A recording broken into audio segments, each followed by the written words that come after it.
Bonjour, bienvenue au Bac à Glace, au 109 rue du Bac à Paris, dans le 7e. Venez, je vous invite. Je vais faire une petite, ce qu'on appelle la palette dégustation. Moi, j'adore la mangue, je trouve que c'est vraiment elle est excellente. Un de nos best-sellers, c'est le sorbet chocolat noir. Il n'y a pas de lait, il n'y a pas de crème. On utilise 3 chocolats différents. La pistache, on prend de la pistache gérante qu'on fait torréfier maison. Citron avec du basilic frais. Une noisette du Piémont. Et pour terminer sur un truc un petit peu frais, c'est de la fraise française avec de l'amande fraîche. Donc là, tu as une petite palette dégustation.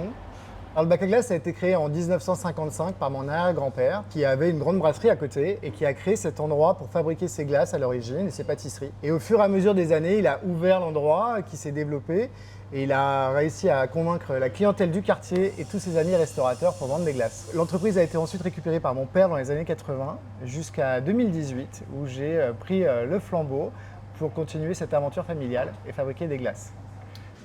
L'idée du Bac à Glace, c'est de faire des parfums originaux, mais pas partir dans des trucs trop compliqués. C'est pas la glace au camembert, la glace au roquefort ou faire du buzz pour faire du buzz. Nous, on fait des choses simples et bonnes. C'est avant tout, et c'est ce que m'ont appris mon père en tout cas, et lui de son grand-père, c'est d'avant tout pour nous avoir la meilleure vanille, le meilleur chocolat, la meilleure fraise possible. Et après, quand on fait des choses un peu créatives, c'est pas s'emballer sur des trucs trop compliqués, mais trouver de l'originalité avec des choses simples. La fraise avec de l'amande, du citron avec du basilic, on a de l'abricot avec du gingembre. Mangue, framboise rose, vanille, chantilly maison. Et il n'y a plus qu'à. Je vais voir où ils en sont dans le labo. Donc, Valentine est en train de couper les abricots pour faire un sorbet à l'abricot. Voilà. Là, tu as les pistaches girondes dont je t'ai parlé, tu vois, qu'on reçoit fraîches comme ça. On va les passer au four, on va les torréfier. Et là, tu as Baptiste qui est en train de faire le caramel. Dans les glaces, tu as 2 grandes familles. Tu as les glaces d'un côté, à base de lait, de crème. Et de l'autre côté, c'est des sorbets. C'est de l'eau, des fruits, du sucre. Donc là, tu as 2 grandes familles.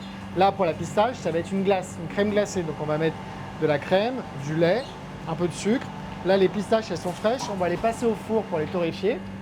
Et après, on va les passer dans le pasteurisateur. On pasteurise toutes nos glaces. Ça monte et ça descend très vite en température. Ça permet de tuer les microbes potentiels. Et ensuite, on vient les mettre dans les turbines. Ça va descendre la préparation en température, donc ça va la glacer, et incorporer de l'air. Donc nous, on incorpore très peu d'air. Nos glaces, elles sont peu foisonnées, ce qui donne beaucoup de densité et de texture à la glace quand tu la manges. Chaque glace a sa recette et son savoir-faire. En fonction des fruits aussi, chaque fruit a son taux de sucre qui va différer, donc il faut adapter en fonction des saisons, des fruits, de chaque recette, le taux de sucre et les ingrédients qu'on va mettre dedans. Voilà. Bon, on a des fournisseurs ici